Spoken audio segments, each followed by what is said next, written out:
Jungkook closes Jimin's eyes on the roof of the building during the new year.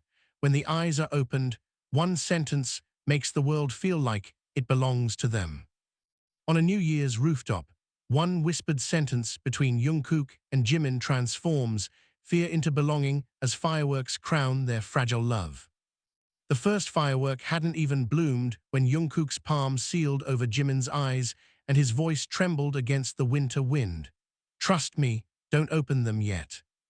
The rooftop was a cold slab of concrete 30 floors above a city that refused to sleep. Neon signs flickered like dying stars. The air smelled of smoke, cheap street food, and the metallic promise of fireworks waiting to ignite. Somewhere below, a crowd counted down in overlapping languages, their voices climbing like waves toward midnight. Jimin's breath hitched. Jungkook could feel it against his wrist. He had imagined this moment for weeks, replayed it in the quiet corners of his mind while washing dishes at the cafe, while pretending not to notice the bruises on his knuckles from fights he never talked about. But now that the moment was here, his heart pounded so violently he wondered if Jimin could feel it through his fingers. "Jungkook," Jimin murmured, his voice thin with nerves and something else, "hope maybe. If this is another prank, I swear." "It's not," Jungkook swallowed, "just stay like this." Jimin tried to laugh, but it came out uneven. He had always been the brave one in public, quick with a smile, impossible to ignore, but in private he collected fears like glass shards. Fear of being abandoned, of not being enough, of the past catching up with him in the form of phone calls he never answered. Jungkook knew all of it. He knew because Jimin talked in his sleep. A siren wailed somewhere in the distance, slicing through the night. Jimin flinched, and Jungkook's grip tightened instinctively. He hated that sound. It reminded him of the night everything changed, the night he learned how quickly a life could shatter and how silence afterward could be louder than any explosion. "You're shaking," Jimin whispered. "So are you. That's because you kidnapped me to a rooftop in the middle of winter." Jungkook huffed out a quiet laugh, the sound fogging the air between them. "You followed me willingly. You said there'd be hot chocolate. There will be, later." The wind picked up, tugging at Jimin's coat and threading icy fingers through Jungkook's hair. He glanced at the horizon. Midnight was seconds away. The first fireworks launcher thumped somewhere beyond the river. His chest tightened. This was it, no rehearsals left. "Why here?" Jimin asked softly. "Why tonight?" Because this was the night the world reset. Because Jungkook needed proof that endings could become beginnings. Because last New Year's he'd stood alone on this same rooftop, convinced he had nothing left to lose, and then Jimin had walked into his life 3 months later, loud and stubborn and unbearably kind. But he didn't say any of that, not yet. Instead, he leaned closer so Jimin could hear him over the rising roar of the crowd below. "Because I wanted the sky to witness it." To witness what? The first firework exploded. Even through closed eyelids, Jimin gasped as red light bled through the darkness. The sound followed, a thunderclap that vibrated through concrete and bone. Another burst followed, gold this time, scattering sparks like molten rain. Jungkook felt the moment slipping. If he didn't speak now, fear would win, the way it always tried to. He had spent years building walls out of silence. Tonight, he was tearing them down with bare hands. "You can open your eyes," he whispered. Jimin hesitated, as if the darkness behind Jungkook's hand was safer than whatever waited beyond it. Then Jungkook lifted his palm. The sky erupted. Fireworks blossomed in impossible colors, violet bleeding into electric blue, gold fracturing into 1,000 falling stars. The city below roared its approval. Light painted Jimin's face in shifting hues, illuminating the faint scar at his temple, the soft curve of his mouth. The tears he hadn't realized were forming. He turned slowly, taking in the skyline, the river reflecting streaks of color, the vastness of a world that suddenly felt very small and very fragile. "It's beautiful," he breathed. Jungkook watched him instead of the sky. He watched the way Jimin's guarded expression cracked open, the way wonder replaced the constant vigilance he carried like armor. This was why he brought him here, not for the fireworks, for this unguarded moment. Jimin, Jungkook said, his voice nearly lost in the thunder overhead. Jimin looked at him, really looked, like he was searching for something hidden beneath Jungkook's calm exterior. Yeah. Jungkook's throat tightened. The words had lived inside him for months, growing heavier each day he didn't release them. Fear clawed at his ribs. What if he was too late? What if Jimin didn't need him the way he needed Jimin? Another explosion of light scattered across the sky, and in its glow Jungkook saw his own reflection in Jimin's eyes, small, uncertain, but there. He stepped closer. I know the world has never been kind to you, Jungkook said. It hasn't been kind to me either. We've both learned how to survive by pretending we don't need anyone. His hands trembled at his sides. But when I'm with you, the noise in my head stops. The past feels farther away. Jimin's lips parted, but no sound came out. Jungkook forced himself to continue. So if you're scared, we can be scared together. If the world falls apart, we'll rebuild it piece by piece. And if you ever feel like you don't belong anywhere. Another firework detonated, bathing them in white light, so bright it erased the city for a heartbeat. Jungkook finished, his voice barely more than a breath. Then stay with me, because with you, the world finally feels like it belongs to us. Silence followed, strange and suspended despite the chaos overhead. Jimin stared at him as if the sentence had rearranged the universe, as if gravity itself had shifted. The wind carried the scent of gunpowder and winter. Somewhere below, strangers embraced, laughed, kissed, but on the rooftop, time narrowed to the space between them. Jimin's eyes shone, reflecting 1,000 fading sparks. He reached out, fingers brushing Jungkook's sleeve, then gripping it like an anchor. "You idiot," Jimin whispered, voice breaking.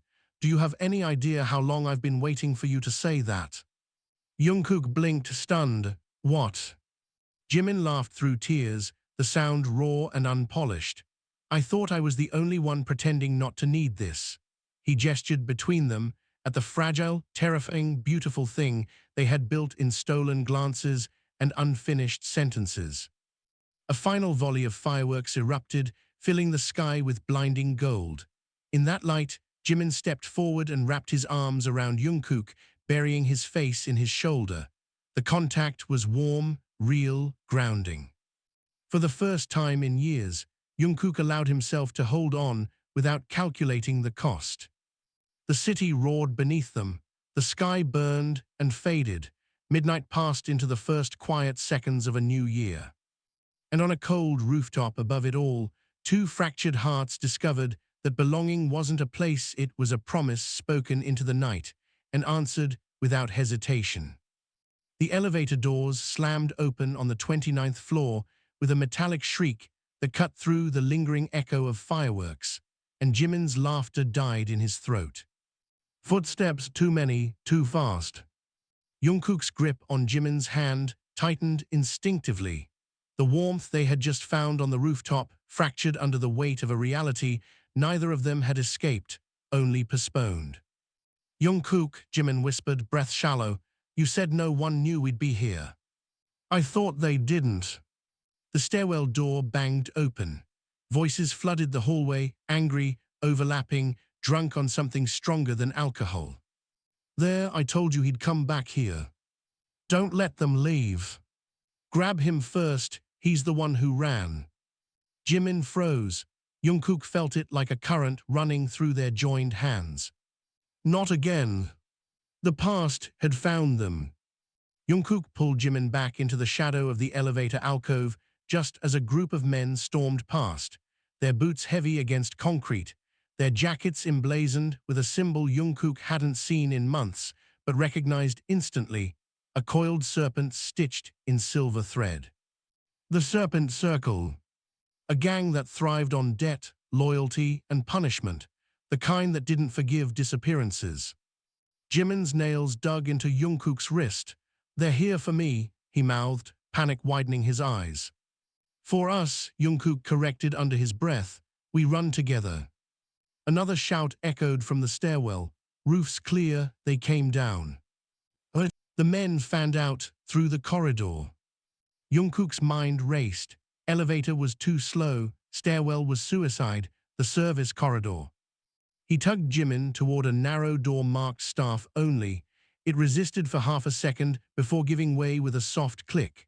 They slipped inside, pulling it shut just as footsteps thundered past outside. Darkness swallowed them. Jimin's breathing filled the cramped space, ragged and loud. The room smelled of detergent and rust. Somewhere, a pipe dripped steadily, each drop like a ticking clock. "You should have left me," Jimin whispered, voice shaking. "This is my mess." Jungkook turned, gripping his shoulders. Even in the dark, he could feel the tremor in Jimin's muscles. "Stop deciding what I deserve to face. I chose this." "You didn't choose them," Jimin's voice cracked. "You didn't choose what I owe." "I chose you," Jungkook said, the words low and fierce. "That's enough."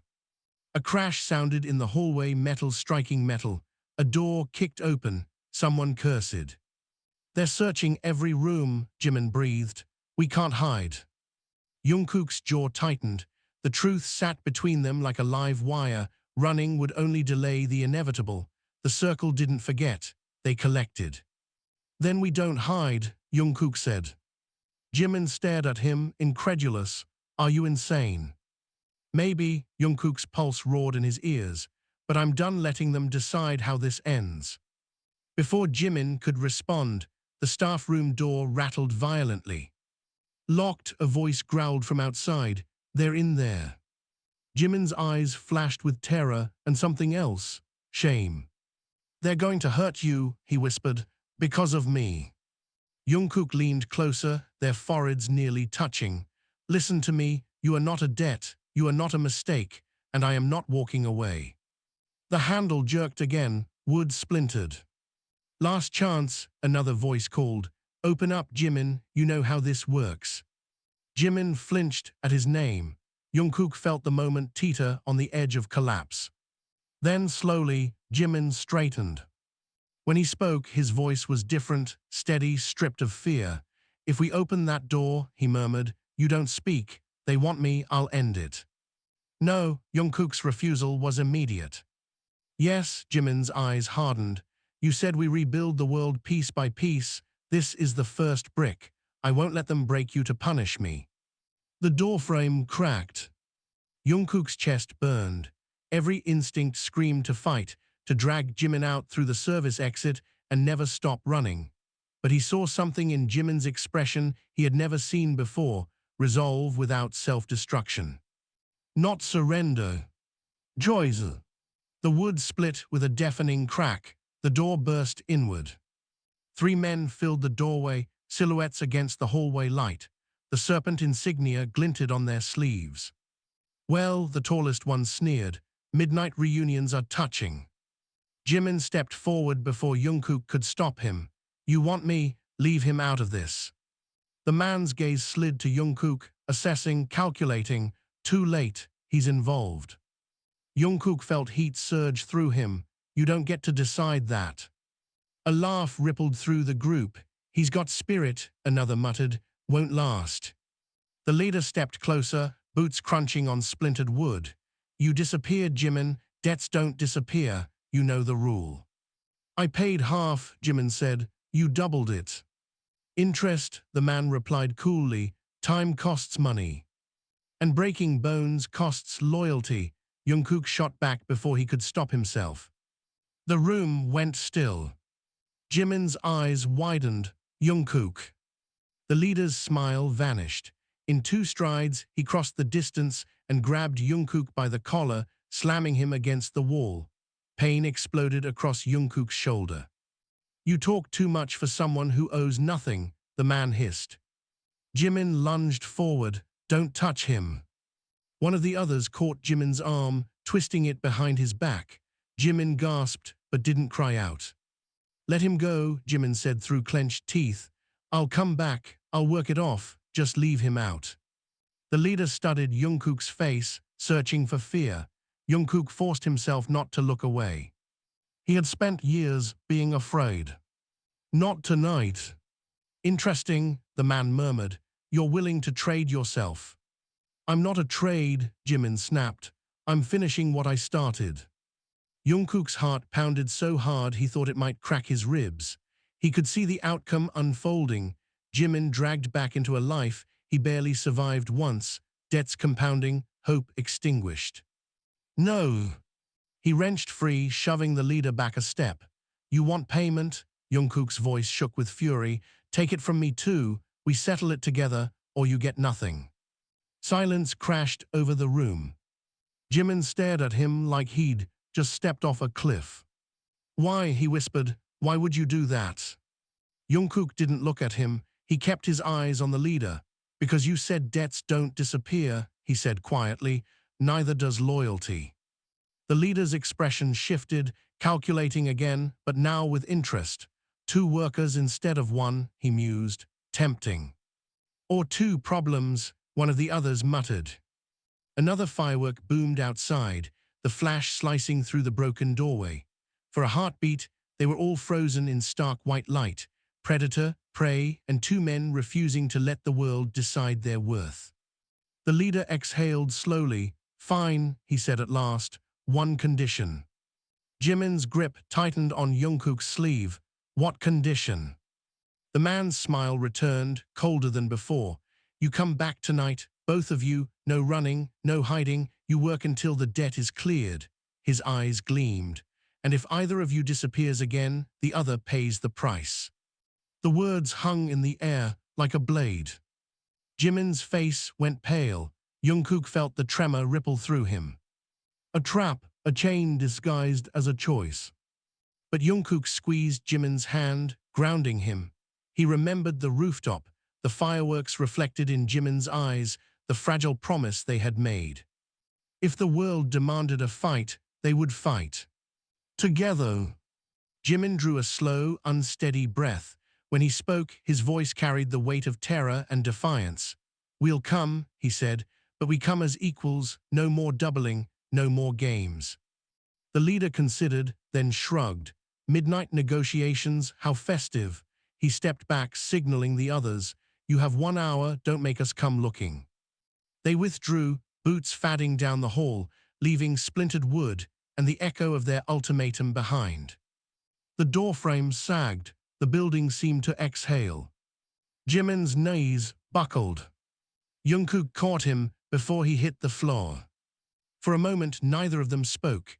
Their breaths mingled in the cold air, uneven, alive. You shouldn't have done that, Jimin whispered hoarsely. You just chained yourself to my past. Jungkook shook his head. No, I chose our future. Jimin's composure cracked. Tears spilled silently, soaking into Jungkook's jacket. I was so close to losing you, he admitted. I thought the rooftop was goodbye disguised as a memory. Jungkook pulled him closer, resting his chin against Jimin's hair. It was a beginning, he said. Beginnings are messy. Outside, the last fireworks faded, leaving only smoke drifting across the night sky. Inside the broken room, with 1 hour standing between them and a dangerous promise, they held each other like survivors who understood that love was not the absence of fear, but the decision to stay when fear demanded escape. And for the first time since the footsteps began, Jimin's grip on Jungkook was not desperate. It was certain.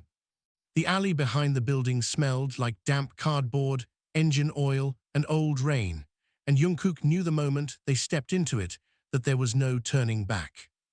Neon from a broken sign flickered overhead, stuttering light across Jimin's face.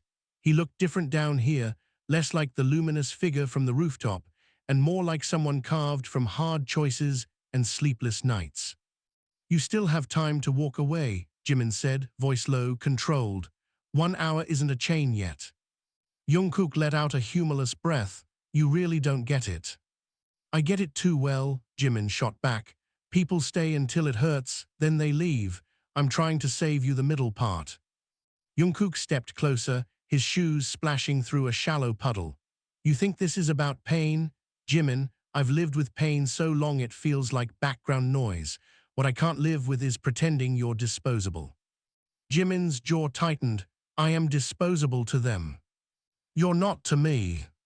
The words landed between them, heavy, undeniable. A motorcycle roared past the alley mouth, its headlights slicing briefly through the dark. Jimin watched the beam fade, shoulders tense. You don't know what they'll make us do, he murmured. It won't just be work, it never is. They test you, they make you choose things you can't undo.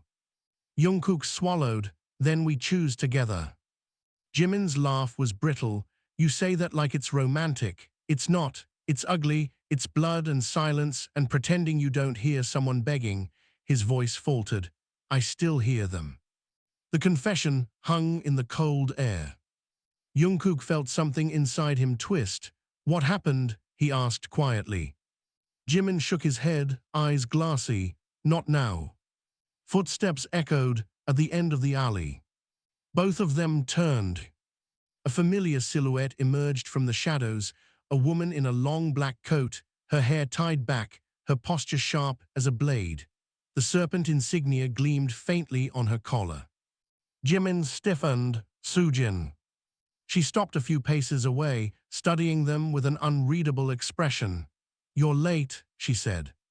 We have 40 minutes, Jimin replied, voice guarded. 38, she corrected. Her gaze shifted to Jungkook. So this is the one you dragged into it. I walked, Jungkook said. Her eyebrow lifted slightly. Brave or stupid? Depends on who's telling the story, he replied. For a moment, something like amusement flickered in her eyes, then vanished. The boss wants you both alive, she said. That's the only mercy you're getting tonight. Jimin's hands curled into fists. You could stop this. Sujin's expression hardened. You think I stayed because I enjoy it? We all owe something. She stepped closer, lowering her voice. You should have stayed gone. I tried, Jimin said, but debt doesn't forget. Neither does loyalty, she countered, glancing meaningfully at Jungkook. That's what will kill you. Silence stretched. Jungkook studied her face, searching for cracks. Why warn us? Her gaze flickered away for a fraction of a second. Because once, you carried me out of a place I thought I'd die in, she said to Jimin.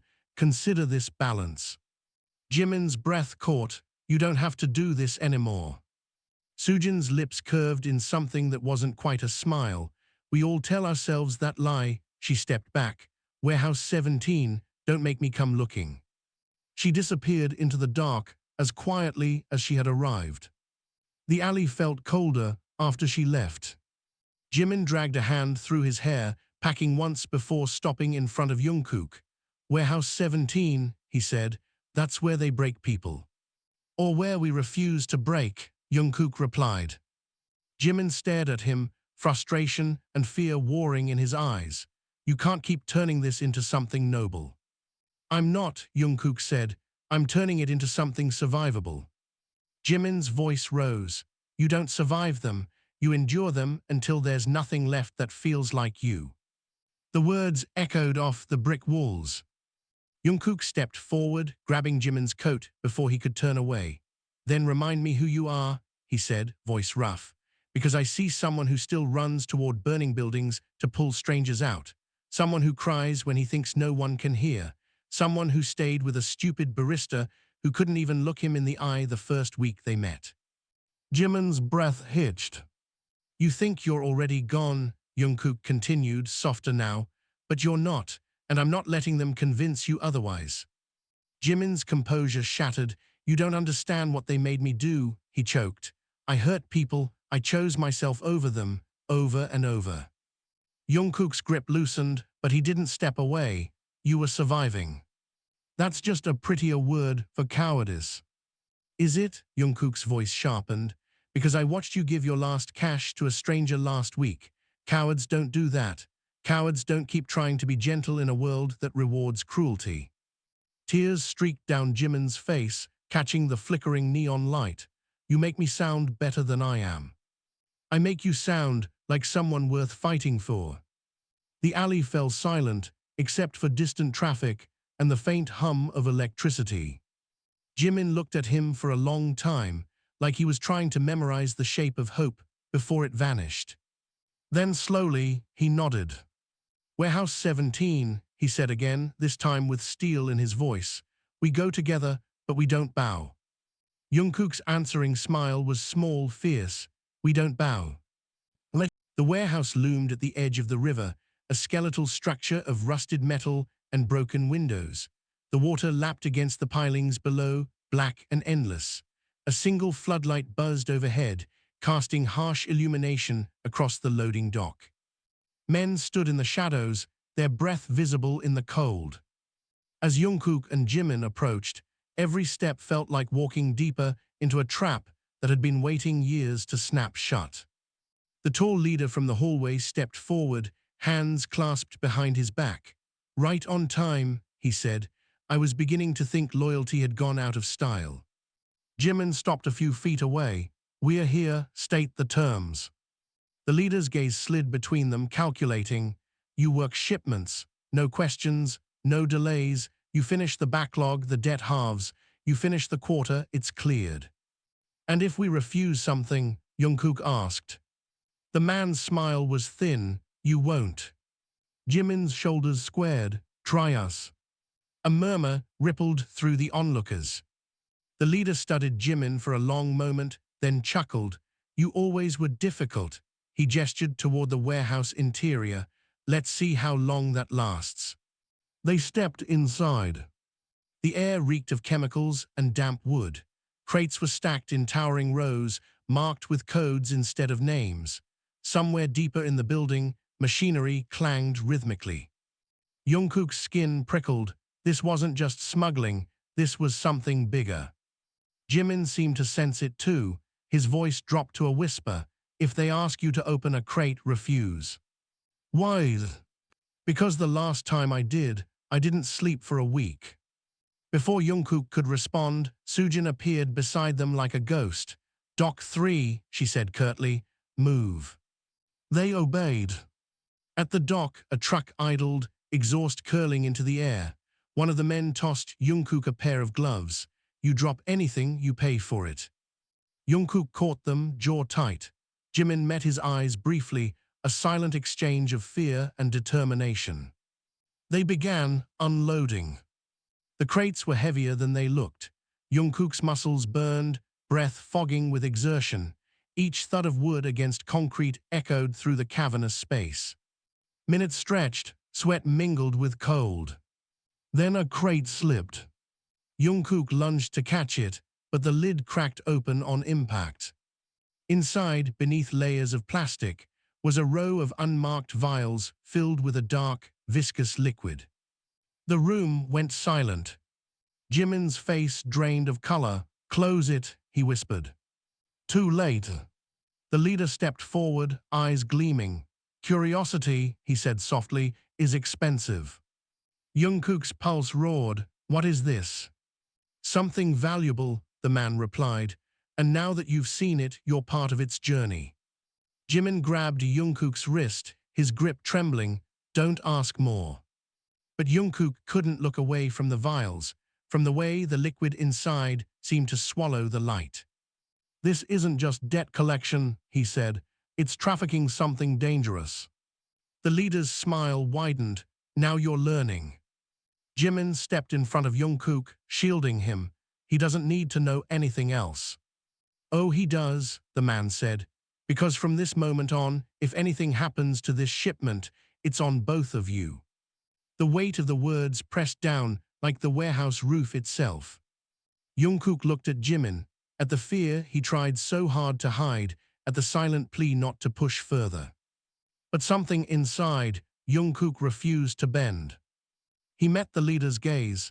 Then we make sure it arrives, he said, voice steady, and when the debt is cleared, we walk. The leader's eyes glittered. If you survive long enough to collect. Jimin's hand found Jungkook, in the shadow between crates, their fingers intertwining in defiance of the watching eyes around them. The work resumed, heavier now with the knowledge of what they carried. Outside, the river flowed black and indifferent. Inside, under the hum of failing lights and the watch of a coiled serpent, two men stood shoulder to shoulder against a world determined to claim them. And for the first time, neither of them felt alone. The first gunshot shattered the rhythm of the warehouse. It was not loud in the cinematic way Jungkook expected. It was sharp, ugly, and final, like a door slamming shut on a life. Everyone froze. The crate Jungkook was carrying slipped from his grip and hit the floor with a dull thud. The sound seemed obscene in the silence that followed. "Who fired?" the leader barked, his voice slicing through the air. No one answered. Then a second shot rang out from somewhere near the loading docks, followed by the screech of tires outside. The floodlight flickered, plunging half the warehouse into shadow. Jimin's fingers dug into Jungkook's sleeve. "This wasn't part of it," he whispered. "They don't fire unless—" "Unless what?" Jungkook asked, his pulse hammering. "Unless someone's stealing from them." Shouting erupted near the entrance. Men ran past, boots pounding, weapons drawn. The leader cursed and stormed toward the commotion, leaving the workers in a suspended, dangerous limbo. Sujin appeared beside them again, her face pale but composed. "Stay here," she ordered. "What's happening?" Jimin demanded. "Someone hit the shipment," she said, "and if anything's missing, they'll make examples." Her eyes flicked to the cracked crate at Jungkook's feet. Jungkook felt the air leave his lungs. "We didn't take anything." "It won't matter," she replied quietly. "Truth is rarely profitable." A crash echoed from the loading dock, followed by a strangled cry. Jungkook flinched. Jimin didn't. He went very still, like someone bracing for impact. "I won't let them pin this on you," Jimin said. "You don't get to decide that alone," Jungkook shot back.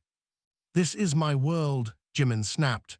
"You're only bleeding because you stepped into it." "And you're only still standing because I did," Jungkook countered, anger sparking. "Stop trying to carry everything like it's a punishment you earned." Jimin's eyes flashed. "You think I did?" The words hit harder than the gunshots. Before Jungkook could respond, the leader's voice thundered across the warehouse. "Everyone to the center, now." They obeyed. Workers gathered under the flickering light, forming a loose circle. The leader stood near the open truck, his expression carved from stone. Two men knelt on the concrete, hands zip-tied behind their backs, blood streaking one man's temple. "Thieves," the leader announced coldly. "They thought midnight meant we were distracted." The injured man spat blood. "You're moving poison," he rasped. "People deserve to know." A murmur rippled through the crowd. The leader's gaze hardened. "People deserve profit. Morality is a luxury." Jungkook felt Jimin's grip tighten again. "You see," Jimin whispered, "this is what they are." The leader gestured toward the crates. "Inventory is short, one case." His eyes swept the circle, lingering on Jungkook and Jimin, "and we have newcomers." The implication landed like a blow. Jungkook stepped forward before Jimin could stop him. "We didn't take anything." A ripple of whispers followed. The leader studied him with predatory calm. "Honesty, how refreshing." Jimin moved beside Jungkook, shoulders squared. "They were unloading with us the whole time," he said. "If something's missing, check your own men." Gasps, a few angry shouts. The leader's smile was slow and dangerous. "Careful, accusations can be fatal." Jimin didn't flinch, so can lies. The tension in the room coiled tighter, ready to snap. Sujin stepped forward abruptly. "The missing case wasn't on Dock 3, she said. "It was rerouted before arrival. I signed the manifest." All eyes turned to her. The leader's gaze sharpened. "You're certain?" "Yes," her voice did not waver. "If there's a shortage, it happened before the truck reached us." Silence fell, thick and suffocating. Jungkook realized what she had done. She had thrown herself into suspicion to pull it away from them. The leader's jaw flexed. "Convenient," he said. "Accurate," she replied. He studied her for a long moment, then signaled his men. The two bound thieves were dragged to their feet. "Deal with them," he said flatly. The injured man struggled weakly. "You're killing people for a shipment you can't even track." The gunshot cut him off. Jungkook flinched violently. Jimin's hand clamped over his mouth, pulling him back against his chest to muffle any sound. Jungkook's heart pounded so hard he thought it might break his ribs. The second man sobbed once before being dragged away. The warehouse returned to its grim rhythm as if nothing had happened. Jungkook's hands shook. "We can't stay here," he whispered when Jimin released him. "This isn't debt, it's slaughter." Jimin's face was ashen. "I know." "Then we leave tonight." "And they hunt us," Jimin replied. "You heard the condition." "Let them," Jungkook said, voice raw. "I'd rather run than become this." Jimin looked at him, torn open by the truth he'd tried to bury. "I tried to run once," he admitted. "They found my sister."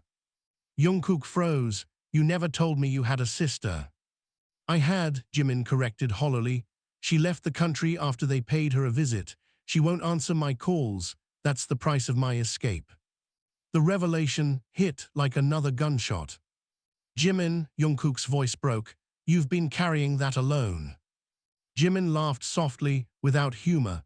"You can't share a guilt that stains everyone it touches." Jungkook grabbed his face, forcing him to meet his eyes. "Listen to me, your past doesn't get to decide your ending, not anymore." Jimin's composure shattered again, but this time there was anger in it, hot, alive. "You think love is enough to fight an organization built on fear?" "I think fear wins when we stop fighting," Jungkook shot back, "and I'm not done." Their argument burned between them, too intense, too honest to hide. Workers nearby pretended not to listen, but Jungkook could feel their attention like static.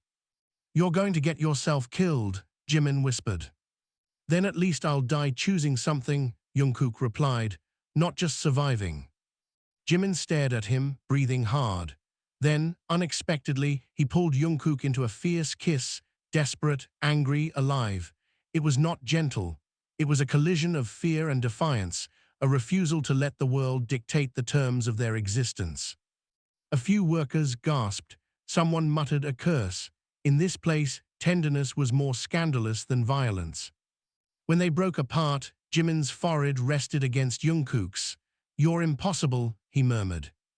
"And you're still here," Jungkook replied. Sujin's voice cut in sharply. "If you're done rewriting the rules of self-preservation, you need to see this." They followed her behind a stack of crates to a shadowed corner. She crouched and pried open a loose floor panel, revealing a hidden compartment.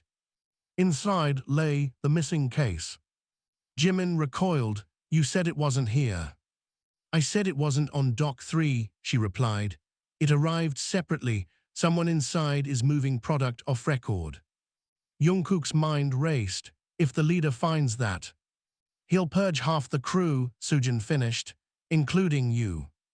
Jimin's voice dropped to a whisper. "Why show us?" Her eyes flicked between them. "Because you're already planning to burn this place down. I can see it in the way you look at him." Jungkook didn't deny it. Jimin swallowed. "What do you want?" "A choice," she said. "Help me expose the leak, and I'll get you both out. New identities, clean break."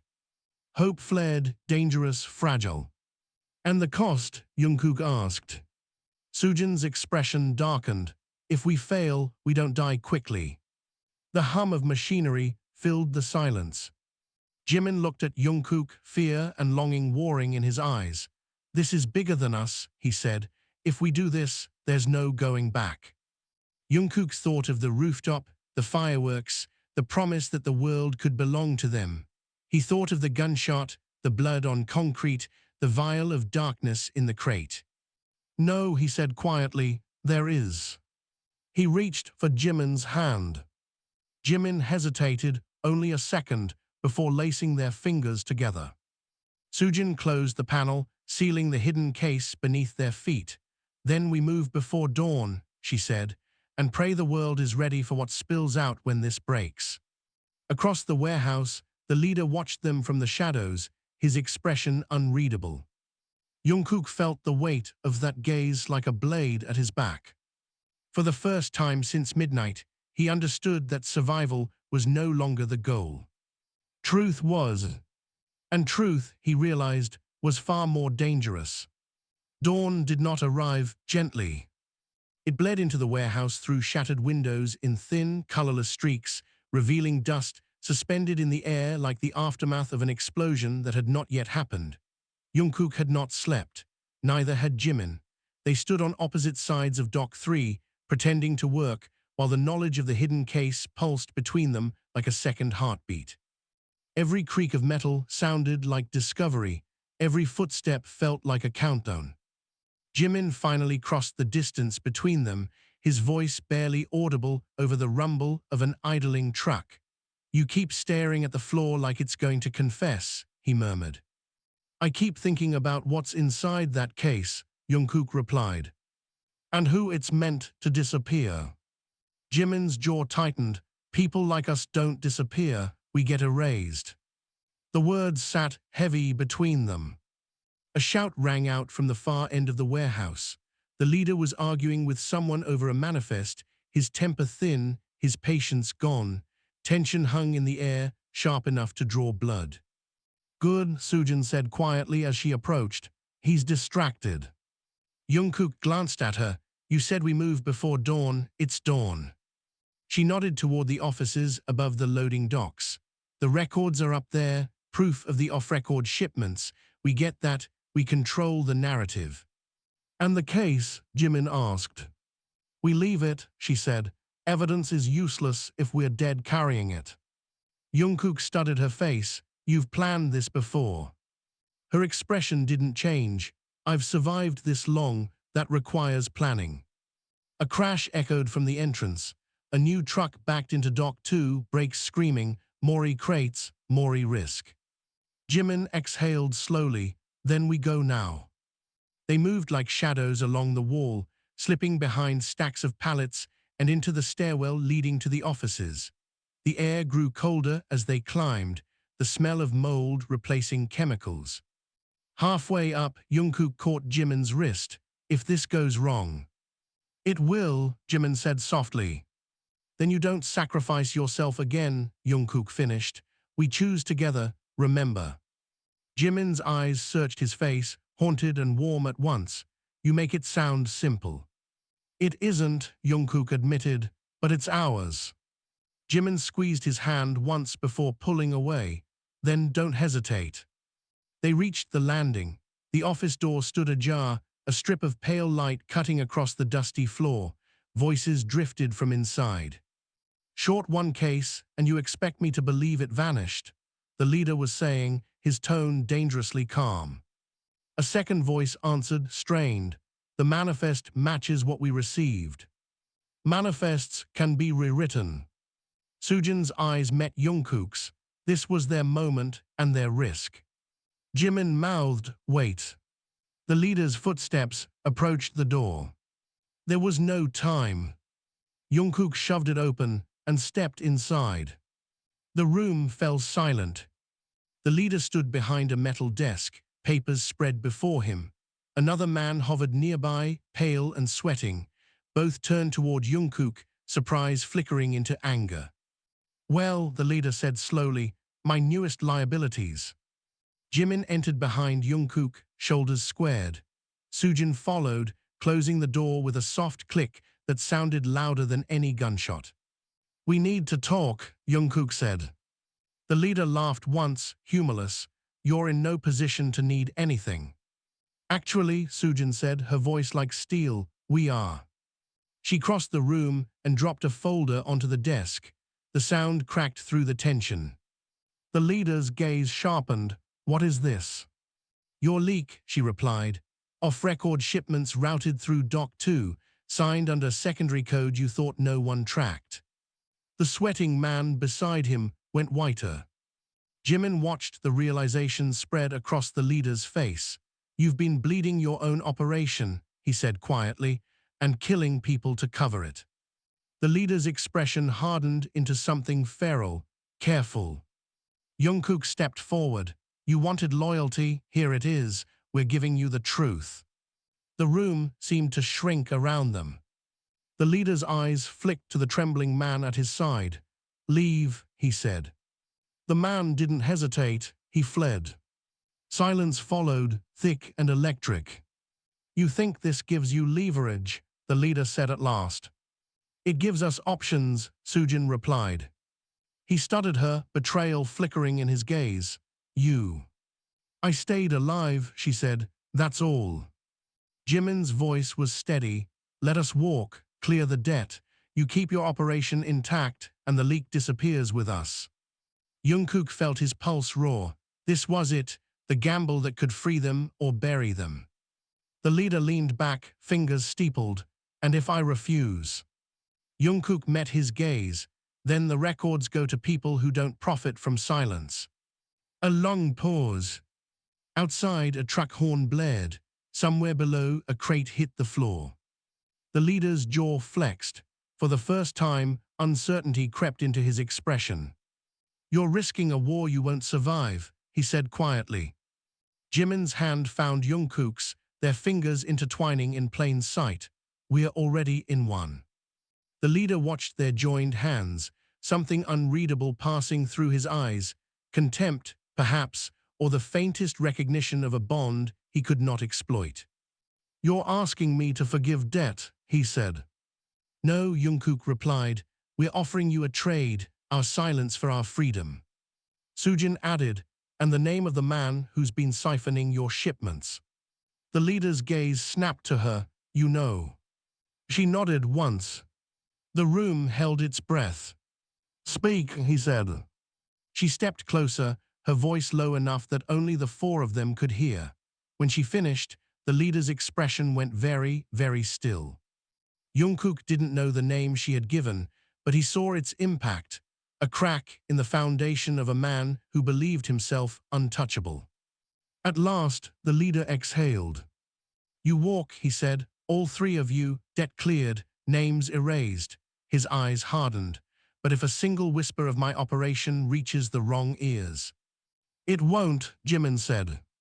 The leader's gaze lingered on him. You always were wasted here. Jimin didn't respond. The man waved a dismissive hand. Go, before I remember why I don't make deals. They didn't wait. Down the stairs, across the warehouse floor, past workers who avoided their eyes, out into the grey morning where the river smelled like rust and possibility. They didn't stop until the warehouse was a distant shape behind them. Jimin bent forward, hands on his knees, breath shaking. We're out, he whispered, as if saying it too loudly might shatter it. Jungkook stood frozen, the enormity of it crashing over him. We're out, he echoed. Sujin watched the horizon, her expression unreadable. For now. Jimin straightened, turning to her. Come with us. She shook her head. Someone has to stay and make sure the right man pays. A pause. Besides, I don't know how to live outside a war yet. Jungkook met her gaze. You saved us. She looked away. You reminded me there was something worth saving. A siren wailed in the distance, not the panicked shriek of violence, but the steady call of a city waking up. Jimin slipped his hand into Jungkook, again, tentative, disbelieving. What now? He asked. Jungkook looked at the pale sky, at the first fragile light of a year that had nearly devoured them before it began. He thought of the rooftop, the promise spoken into the night, the world that had felt, just for a moment, like it belonged to them. Now, he said softly, we learn how to live in a world that doesn't own us. Jimin's fingers tightened around his. Behind them, the warehouse loomed like a scar. Ahead, the city stretched wide and uncertain, full of dangers that did not yet know their names. And for the first time, uncertainty did not feel like a threat. It felt like freedom. The train station was louder than any battlefield Jungkook had imagined. Announcements overlapped in metallic echoes, shoes scraped against tile, vendors shouted over the hiss of steam and the grinding protest of arriving trains. Life moved in relentless currents, and for the first time since leaving the warehouse, Jungkook understood how easy it was to disappear, not into shadows, but into noise. Jimin stood beside him, hood pulled low, fingers hooked in Jungkook's sleeve, as if the crowd itself might tear them apart. Too many people, he murmured, voice tight. I can't tell who's watching. Everyone's watching themselves, Jungkook said. That's how cities survive. Jimin's grip didn't loosen. That's how people vanish. They had walked for hours after leaving the river, avoiding main roads, ducking into alleys whenever a siren wailed. By the time the station appeared, a cathedral of steel and glass, it felt less like refuge and more like a test. Sujin had not followed. Her absence sat between them like an unspoken question neither dared to voice. You still think they'll honor the deal? Jimin asked. Jungkook hesitated. I think he will, for now. People like him don't forgive, but they calculate. Jimin huffed a quiet, bitter laugh. I used to admire that. The clarity, no illusions. He looked up at the departure board, eyes scanning unfamiliar destinations. Now I just want something ordinary enough to be boring. Boring sounds perfect, Jungkook said. They stood in silence, watching letters flip and rearrange themselves. Cities they had never seen, routes that promised distance but not safety. A sudden shout cut through the noise. Jimin! Both of them turned.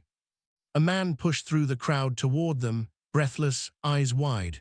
Jungkook tensed instantly, pulling Jimin slightly behind him. The man stopped a few feet away, hands raised. Wait, I'm not here to drag you back. Jimin stared, recognition dawning slowly. Minyu. The name landed like a stone, dropped into still water.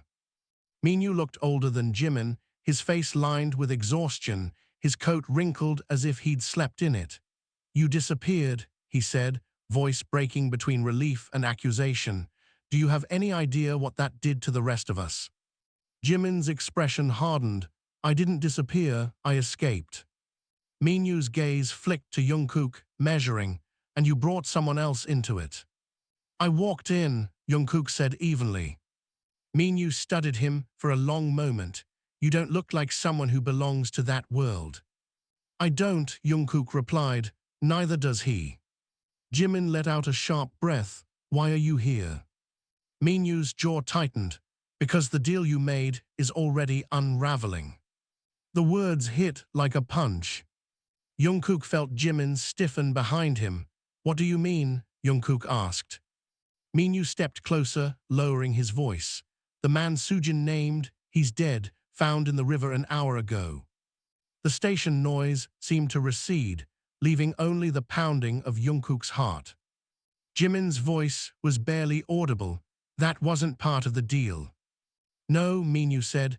It was, which means someone wants the truth buried deeper than you imagined. Jungkook's mind raced. If the leak was dead, the leader would assume betrayal. Deals built on leverage would collapse. They'll think we set him up, Jimin whispered. They'll come for us. Minyu nodded grimly. They already are.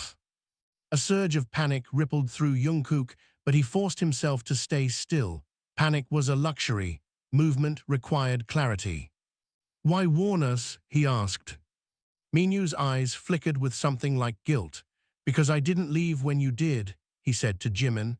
And every day since, I've watched people disappear for smaller sins. I'm done pretending survival is enough. Jimin's anger flared. So now you grow a conscience. Minyu flinched. Now I'm trying to keep you alive. The announcement for an outbound train blared overhead. Doors would close in 3 minutes. Jungkook grabbed Jimin's hand. We need to move. Jimin didn't budge. His gaze was locked on Minyu. Is Sujin alive? Minyu hesitated. That was answer enough. Jimin's composure cracked. You left her. I couldn't reach her, Minyu said. They separated us the moment the body was found. Guilt flooded Jimin's face, raw and immediate. She stayed to help us. And she knew the risk, Minyu replied. We all do. Jungkook tightened his grip on Jimin. If we stay, we can't help her. We'll just add 2 more bodies to the river. Jimin's eyes burned. I can't leave her to pay for our freedom. You're not, Jungkook said. You're surviving long enough to make her sacrifice matter. The train doors chimed. Minyu stepped closer, urgency sharpening his voice.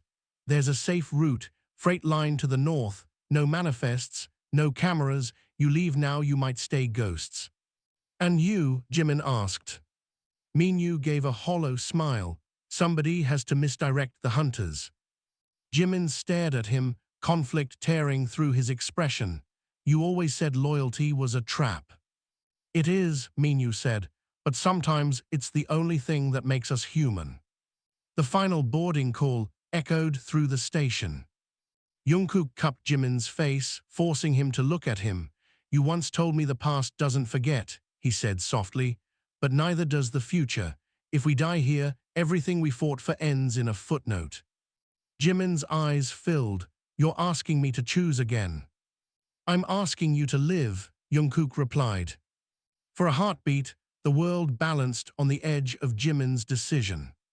Then, with a broken exhale, Jimin nodded. They turned toward the platform. Minyu caught Jimin's arm. If you ever get far enough to feel safe, he said, voice rough, don't come back. Jimin's answer was a whisper. If I get far enough to feel safe, I'll make sure no one else has to run. They pulled away. The train doors slid open with a hydraulic sigh. Passengers surged forward. Jungkook and Jimin were carried with them, two more bodies in a tide of departures. As they stepped inside, Jimin looked back once. Minyu stood on the platform, already swallowed by the crowd, his figure blurring into anonymity. The doors closed. The train lurched forward. Only when the station began to slide past the windows did Jimin sag into the seat beside Jungkook, his hand still locked in Jungkook's grip like a lifeline. We are running again, he said, voice hollow. We are choosing where to stop, Jungkook corrected. Jimin rested his head against Jungkook's shoulder, exhaustion finally breaking through adrenaline. If they find us, they'll find two people who refuse to be owned, Jungkook said. Outside, the city thinned into industrial outskirts, then into gray fields dusted with frost. The horizon stretched wide and uncertain. Jimin's fingers traced the inside of Jungkook's wrist, a quiet, grounding habit he fell into when words failed. You still believe the world can belong to us, he murmured. Jungkook thought of gunshots, of hidden vials, of a woman who stayed behind, and a man who chose to mislead hunters. He thought of the rooftop, the fireworks, the fragile promise born in cold air. Yes, he said, but not because it's kind, because we refuse to give it back. Jimin's breathing steadied. The train roared north, carrying them toward a future that had already begun to fracture behind them. And somewhere far to the south, beneath a sky that had forgotten the color of fireworks, the cost of their freedom was still being counted. The freight train did not stop at stations. It screamed past them. Metal shrieked against metal as it cut through empty crossings and skeletal towns, the rhythm of the rails pounding like a second pulse beneath Jungkook's skin. The passenger carriage they had boarded hours ago had been uncoupled somewhere in the grey north, replaced by a rusted freight car Minyu had forced open before shoving them inside with a muttered apology and a promise to stall anyone who followed. Now there was only darkness, the smell of iron and old grain, and the sound of Jimin's breathing, uneven, too fast, too familiar. You're shaking again, Jungkook said quietly. I'm not, Jimin replied automatically. Jungkook reached across the narrow space and took Jimin's hand anyway. It was ice cold. You always lie about the small things, Jungkook murmured. Like if you deny them, they'll disappear. Jimin leaned his head back against the metal wall, eyes closed. Small things are the only ones I have any control over. The train lurched violently, throwing them together. Jungkook's shoulder slammed into the wall. Jimin's forehead hit his collarbone. They both sucked in sharp breaths, then froze in the accidental closeness. For a moment, neither of them moved. Outside, wind howled through the gaps in the freight car like a distant scream. You should be angry, Jimin whispered against Jungkook's chest. You lost everything because of me, your job, your apartment, my illusion of safety, Jungkook finished softly.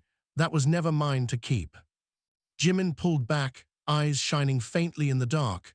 You don't even know where we're going. North, Jungkook said. Away, that's enough for now. Jimin let out a hollow laugh. You make exile sound like a vacation. You make survival sound like a crime. Silence settled between them, thick but not empty. The train thundered on. After a while, Jimin spoke again, voice quieter. When I was 15, I thought running away would make me free, he said. I packed a bag with 2 shirts and a stolen wallet. I lasted 3 days before someone older, smarter, hungrier decided I belonged to them instead. Jungkook didn't interrupt.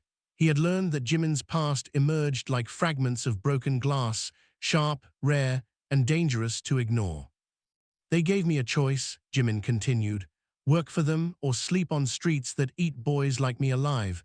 I told myself it was temporary, that I'd leave when I was strong enough. He swallowed. Strength never came, just endurance. Jungkook's grip tightened. You're strong now. Jimin shook his head. I'm just tired of surviving. The confession hung between them. Jungkook reached up and brushed his thumb over the faint scar at Jimin's temple, the one that caught light in quiet moments. You stayed kind, he said. That's stronger than anything they taught you. Jimin's breath hitched. Kindness gets people killed. Cruelty gets them forgotten. Jimin stared at him, something raw and unguarded breaking through. Why do you keep choosing me? He demanded suddenly. You could have walked away at the rooftop, at the warehouse, at the station. Every time you stay, why? The question struck deeper than any threat. Jungkook hesitated, not because he lacked an answer, but because the truth felt too large, too vulnerable to release into the cold dark. Because you stayed with me when I didn't deserve it, he said at last. Jimin frowned. When? The night I burned dinner so badly the smoke alarm brought the neighbors, Jungkook said, a faint smile touching his mouth. I told you to leave. I said I was a mess you didn't need. You sat on the counter and ate the charred noodles anyway. That was pity, Jimin muttered. That was patience, Jungkook corrected. No one had ever given me that before. Jimin looked away, jaw trembling. You think you're the only one who was rescued, Jungkook said, but you pulled me out of a life so quiet it felt like suffocation. You made noise where I had silence. You made space where I had walls. Jimin's voice cracked. And now I've dragged you into war. Jungkook leaned forward until their foreheads touched. Then we survived the war, together. The train screeched as it began to slow. Both of them stiffened. That's not scheduled, Jimin whispered. The wheels screamed louder. The freight car shuddered violently before jolting to a stop. Outside, voices shouted, doors slammed. A dog barked somewhere in the distance. Jimin's hand flew to Jungkook's wrist, grip iron tight. They found us. Jungkook's pulse roared. Or it's a checkpoint. Same difference, Jimin breathed. Boots crunched on gravel outside. A flashlight beam sliced through the gaps in the metal walls, cutting across their faces in blinding flashes. Freight inspection, a voice shouted. Open it up. Jimin's eyes darted wildly. We can't be here. Jungkook scanned the car, crates stacked to the ceiling. A narrow ladder bolted to the far wall leading to a maintenance hatch. Up, he whispered. They moved fast, scrambling over splintered wood and rusted metal. The hatch was barely wide enough for a person. Jungkook shoved it open just as the freight door below screeched. Light flooded the car. Clear the crates, someone barked. Jimin climbed through the hatch, disappearing into darkness above. Jungkook followed, pulling the hatch closed just as boots thudded onto the floor beneath them. They lay flat in the narrow crawl space, dust filling their lungs, the smell of oil suffocating. Below, men shouted, wood cracked, crates dragged. A flashlight beam pierced through a seam inches from Jungkook's eye. He didn't blink. Jimin's fingers found his in the dark, trembling but unyielding. 2 stowaways, a voice called from below. Jungkook's heart stopped. They jumped, another replied. Tracks on the gravel outside, must have belayed when we slowed. A pause. Check the perimeter. Boots pounded away. Jungkook didn't breathe until the last echo faded. Minutes passed, or hours, time lost shape in the suffocating dark. Finally, the freight doors slammed shut. The train jolted, groaned, and began to move again. Only then did Jimin collapse against him, shaking violently. "They're going to keep hunting," he whispered. "Deals, distance, it doesn't matter, we're liabilities." Jungkook wrapped his arms around him in the cramped space, holding him as the train gathered speed. "Then we stopped being easy to track." Jimin let out a broken laugh. "What does that even mean?" "It means we stop running in straight lines," Jungkook said. "We stop reacting, we choose the terrain." Jimin pulled back slightly, searching his face in the dim light filtering through the seams. "You sound like you've done this before." Jungkook hesitated. There it was, the secret he had carried like a stone in his chest.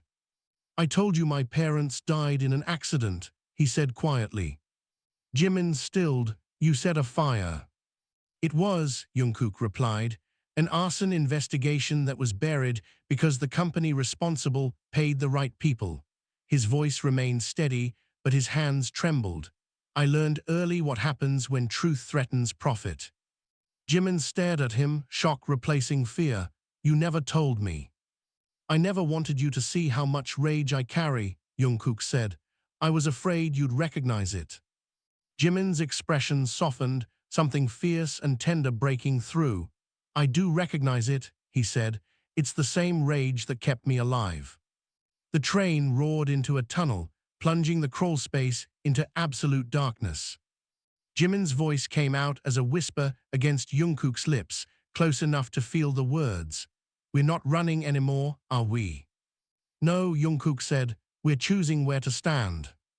Jimin kissed him then, not desperate this time, not defiant, but deliberate, a promise instead of a protest. In the suffocating dark above a freight car full of ghosts, they built something fragile and unbreakable out of shared truth. When they parted, Jimin rested his forehead against Jungkook's. "If we survive this," he murmured, "I want a life so ordinary it terrifies me." Jungkook smiled in the darkness. "We'll argue about groceries, burn dinner, complain about neighbors." "And no more running," Jimin said. "No more running," Jungkook agreed. The train burst from the tunnel into pale morning light, carrying them toward a horizon that did not yet know their names, their crimes, or their promises. Behind them, hunters followed a trail already growing cold. Ahead, for the first time, the future did not feel like a threat. It felt like a decision. The sirens were already screaming when Jimin realized the city below them was no longer celebrating the new year, but mourning it. Smoke coiled upward between the buildings like black veins against the sky, and the fireworks that should have painted the horizon in gold and crimson were drowned by the stuttering flashes of emergency lights. The rooftop beneath his feet vibrated faintly, not from music or laughter, but from distant concussive thuds that rolled through the concrete like thunder trapped underground. Jungkook stood at the ledge, shoulders squared, wind tearing at his coat, as if trying to pull him backward into safety. He didn't move, he didn't even blink. The boy who once laughed too loudly at midnight countdowns now looked like someone carved from stone and regret. "Don't tell me you're thinking of going down there alone," Jimin said, his voice hoarse from smoke and fear. Jungkook didn't turn. "I'm thinking about how many times I've promised you I wouldn't run anymore." A helicopter roared overhead, its searchlight slicing across the rooftops like a blade. For a moment, it illuminated them both, two figures caught between escape and responsibility, before sweeping onward toward the chaos blooming in the streets. "They're hunting someone," Jimin whispered, "and you know who." Jungkook's jaw tightened. "They're hunting a mistake." Jimin stepped closer, close enough to see the faint tremor in Jungkook's hands. It wasn't fear, it was restraint. "You didn't mean for any of this," Jimin insisted. "The lake, the data, the blackout." "I pressed the key," Jungkook cut in. "Intent doesn't resurrect power grids or bring back the people trapped in those elevators." Another explosion boomed in the distance. The city lights flickered, then steadied, like a dying heartbeat refusing to stop. Jimin grabbed Jungkook's wrist. Running down there won't fix it. You'll be arrested before you reach the first barricade. Maybe I deserve that. The words hung between them, heavier than the smoke. Jimin's grip tightened. No, you deserve to live long enough to make it right. For the first time, Jungkook turned. His eyes, dark and reflective, held the fractured skyline within them. And if making it right means losing everything, you, us. The question cut deeper than the cold. Below, a chorus of shouted orders echoed through megaphones. The authorities were sealing off districts, trapping thousands inside a city that no longer trusted its own systems. Drones buzzed like metallic hornets, scanning rooftops for movement. Jimin swallowed. We were never everything we thought we were, he said softly, but we were real. That has to count for something. A drone passed overhead, its camera lens glinting red. Jungkook instinctively pulled Jimin into the shadow of a ventilation unit, their bodies pressed together, breaths mingling in the narrow space. The world shrank to warmth, fear, and the frantic rhythm of two hearts refusing to fall out of sync.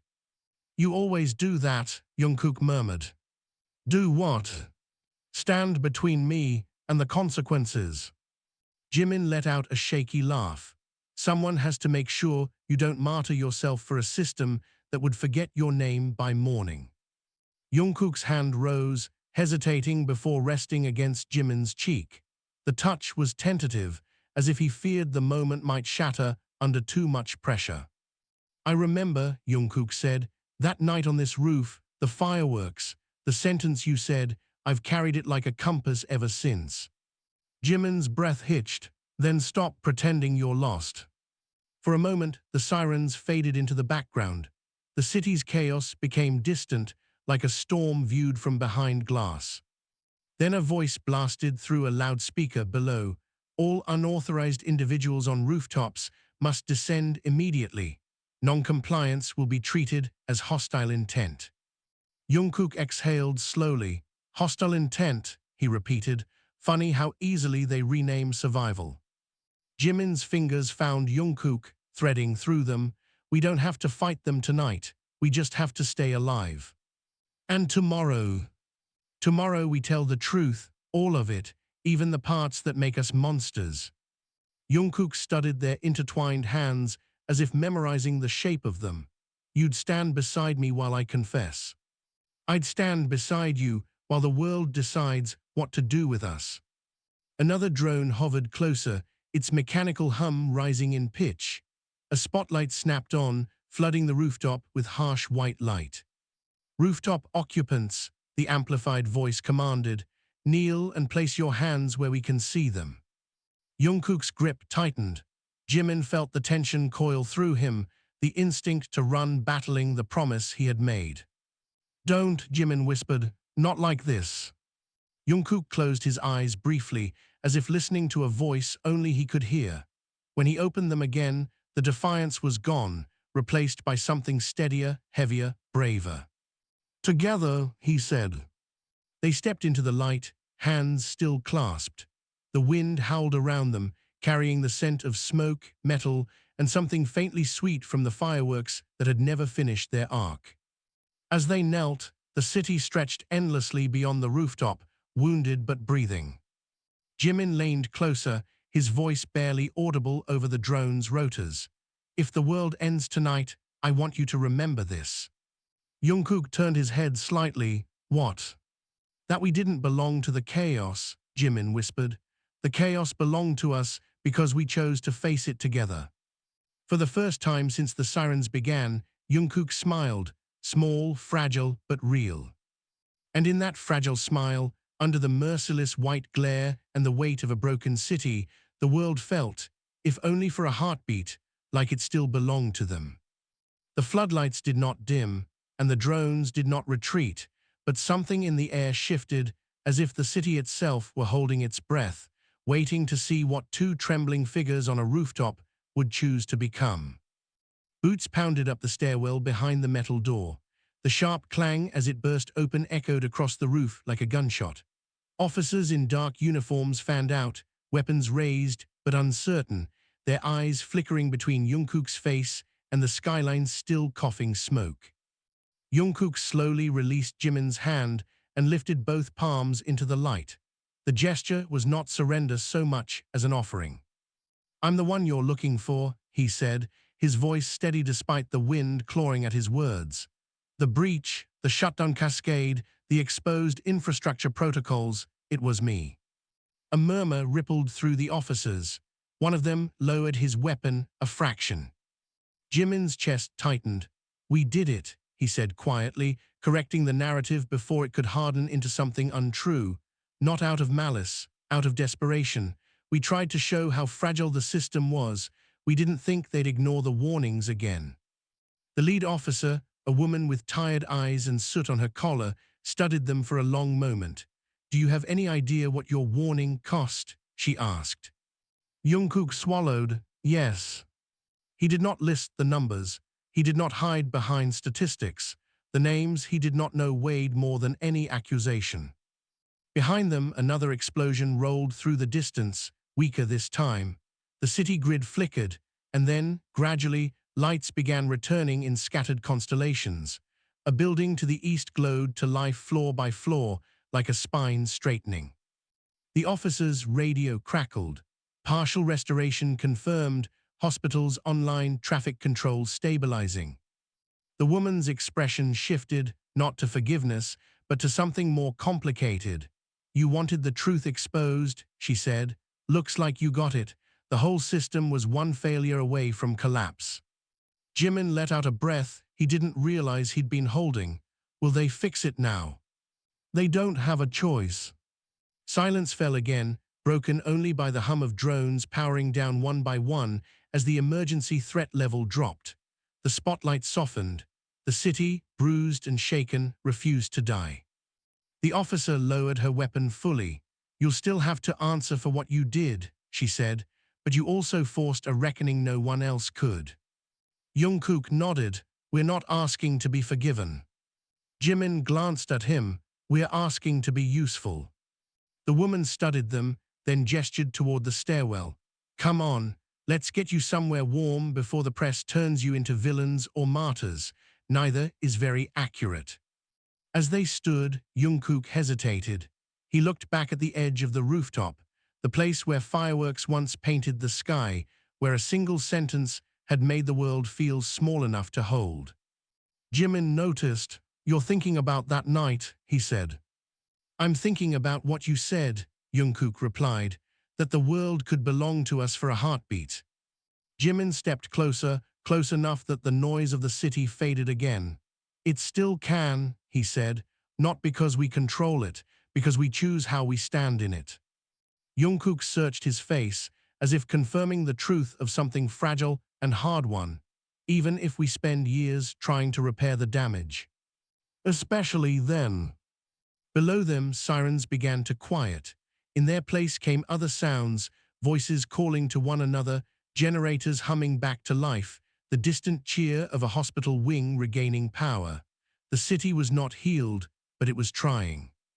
They descended the stairwell side by side, not as fugitives dragged into the light, but as two flawed people walking toward consequence with their hands unhidden. Outside, dawn was already pressing faint blue into the edges of the night. The smoke thinned. The first birds, confused but persistent, traced uncertain paths between the buildings. At the base of the stairwell, the officer paused. "For what it's worth," she said, "most people spend their lives pretending the systems around them are unbreakable. You proved otherwise. That's terrifying, but it's also the first step toward building something honest." Jungkook glanced at Jimin. "Honest," he repeated, as if testing the weight of the word. They stepped out into the cold street.